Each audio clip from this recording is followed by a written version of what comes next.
ஏற்கனவே விஜயகாந்த் போய் கெடுத்த மாதிரி இந்த கம்யூனிஸ்டுகளும் இந்த விடுதலை சிறுத்தைகள் கட்சிகளும் விஜய் தயாராக இருந்தார். ஒருவேளை விஜய் ஒரு தவறான முடிவு எடுக்கிறாரு, நாங்க தனித்து தான் நிற்போம் அப்படின்னு நினைச்சாருன்னா வைகோ கும்பல்லாம் போய் சேர்ந்துக்கிட்டு கையை கோர்த்துக்கிட்டு திமுகவை காலி செய்வார்கள். யார் யாரோடு சேர்ந்தாலும் வருகிற ஆட்சி தேசிய ஜனநாயக கூட்டணியுடைய எடப்பாடியாருடைய ஆட்சி.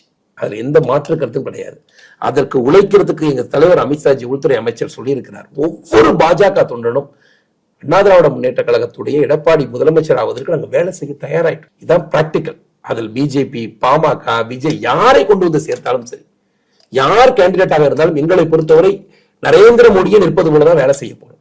அதுல எங்களுக்கு எந்த விதமான குழப்பமும் இல்லை. ஏன்னா இது பொதுமக்களுடைய முடிவு. மக்கள் முடிவுக்கு தான் நாங்க தலைவர். மக்கள் முடிவே மகேசன் முடிவு, தனிப்பட்ட எந்த நபர்களுடைய முடிவும் கிடையாது. இந்த முடிவு மக்களுடைய. இந்த கூட்டணி அமைந்ததிலேயே பாதி தோல்வி அடைச்சிட்டாங்க. நீ உலகத்திலேயே மிக மோசமானவற்றை நாங்களாம் நீ ஜெயிக்க முடியாதுன்னு கம்யூனிஸ்ட் சொல்றாரு பாருங்க.